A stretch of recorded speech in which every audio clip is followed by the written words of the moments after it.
슬기로운 자취생활 시간입니다. 우리 동네를 살기 좋은 곳으로 만들기 위해 지역의회에서 어떤 일을 하고 있는지 알아보는 시간이죠. 오늘은 최효숙 경기도 의원 전화로 만나겠습니다. 의원님, 안녕하세요.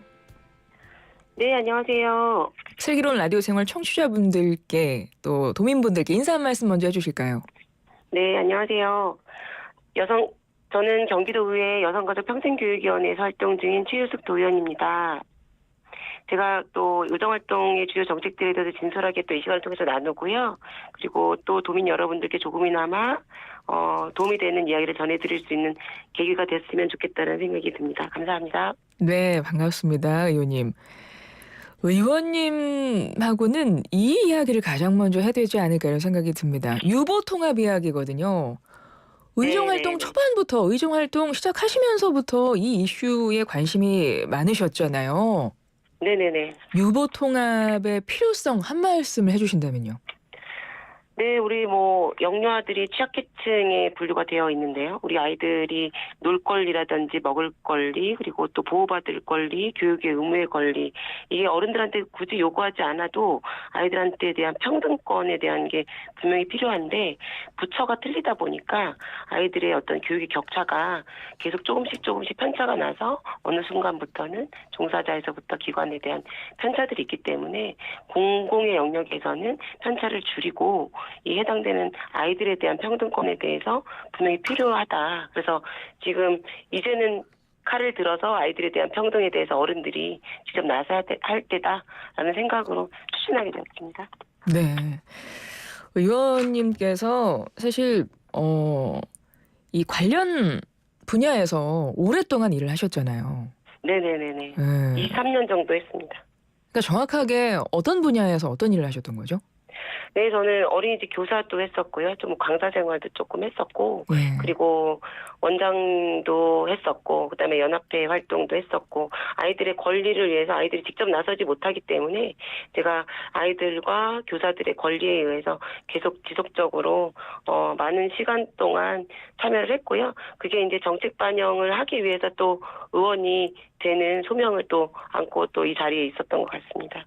네. 아이들은 선택이 아닌 당연한 권리인데 그 권리를 어른들이 조금씩 어떤 이익에 의해서 좀 편차를 두기 때문에 아이들의 평등권이 이제 가장 시급해 보인다. 더 이상 출산은 늘리라고 하면서 아이들의 평등에 대해서 편차를 두면 그 어떤 그 환경적인 부분에 있어서 문제가 좀 있어 보이기 때문에 이런 부분들을 조례나 건의안이나 촉구 이런 걸 통해서 제가 제 어떤 직능을 살려가지고 진행하고 있었습니다. 네, 그러니까요. 어린이집 교사부터 원장까지 하신 분이고 관련 단체 회장도 역임을 하셨던 분이고 그러니까 네네네. 예, 당연히 유보통합 관련해서 관심이 많으실 수밖에 없고 또 관련 분야에서 뭔가 좀 변화를 이끌어내기 위해서 개선하기 위해서 많은 노력을 하고 계신데 그중에 하나가 유보통합 관련해서 대표 발의하신 법안이잖아요.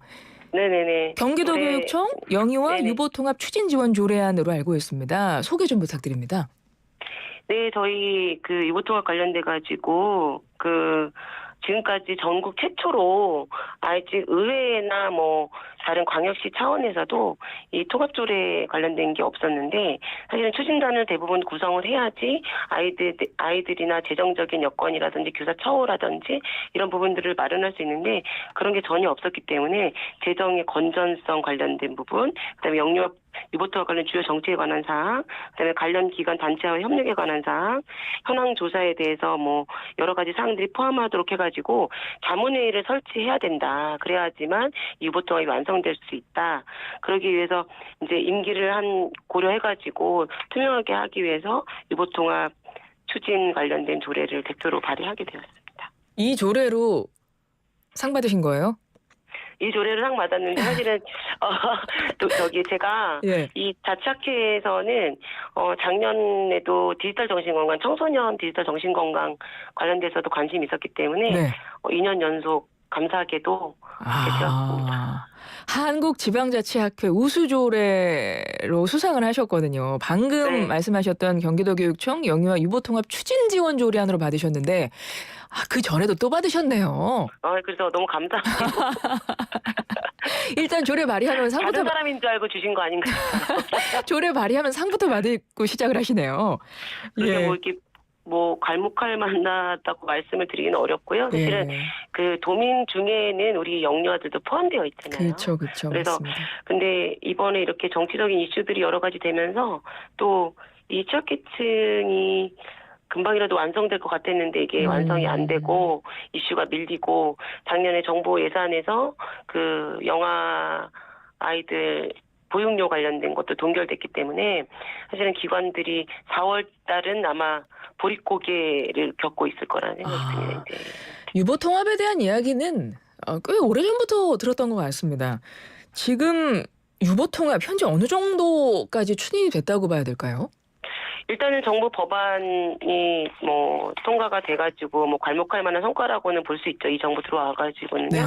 그런데 그 다음에 추진이 되게 지지부진하고 그다음에 특별하게 뭐 그 학회나 이런 곳들에서도 단체도 마찬가지고 그 각자의 어떤 주관적인 생각들을 가지고 있기 때문에 실질적으로 대표적으로 어떤 내용들을 제시를 못하고 있거든요.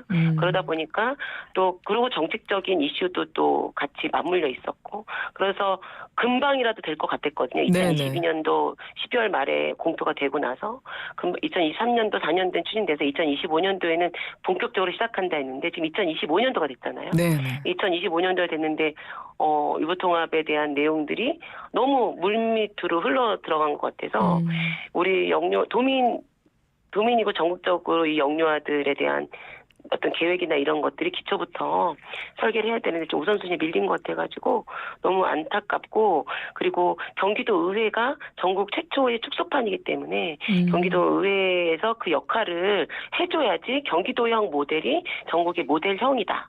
이게 그냥 뭐 이꼬르 경기도형 모델이 전국 모델이다라고 볼 수 있고요. 최근 이제 양주에서 모델형을 하반기부터 한번 진행을 하기로 결정은 내려졌습니다. 경기도형 유보통합이라고 하면 경기도하고 경기도교육청 간의 어떤 좀 입장이 좀 나뉘는 게 있습니까? 그러면 좀 조율도 하고 그래야 되네요. 굉장히 또 의회에서 적극적으로 그 급식비 관련된 아이들 먹을 걸 아까 말씀드렸잖아요. 네. 급식비 관련된 부분이나 여러 가지 뭐 돌봄 관련된 부분이라든지 선도교육청으로 이슈를 이제 먹을 거리랑 그 돌봄 관련된 거를 받아가지고 진행을 했었는데요.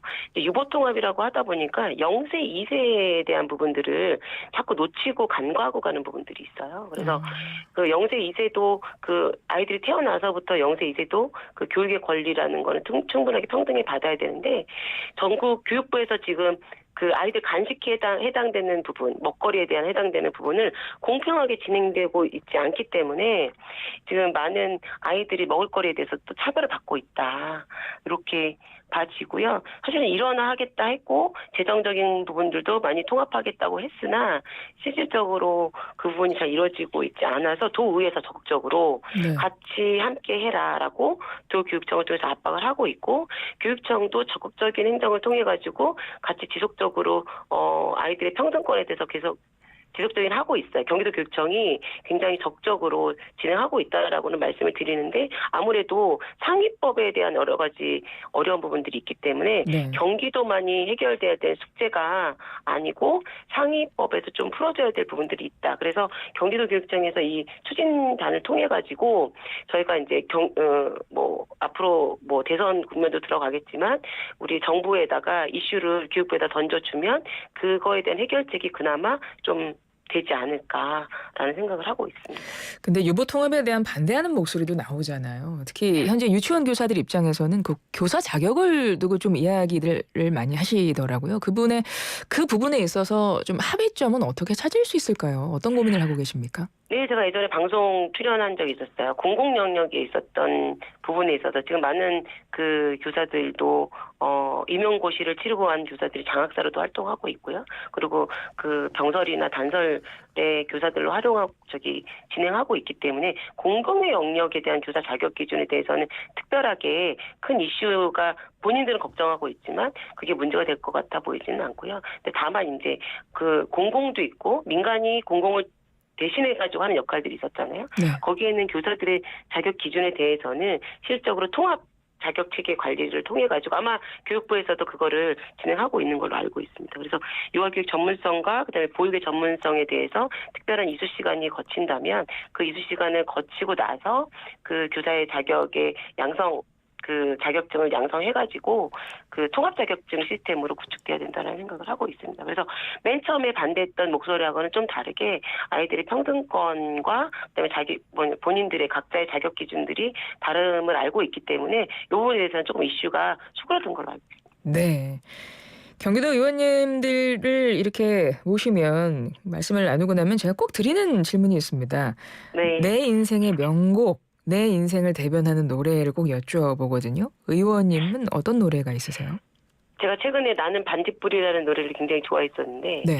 제가 생각을 해보니까 반딧불이라는 노래는 이제 자기 자신 스스로가 좀 빛나라 이런 부분도 있는데 저는 좀 응원을 드리고자 싶은 마음에 네.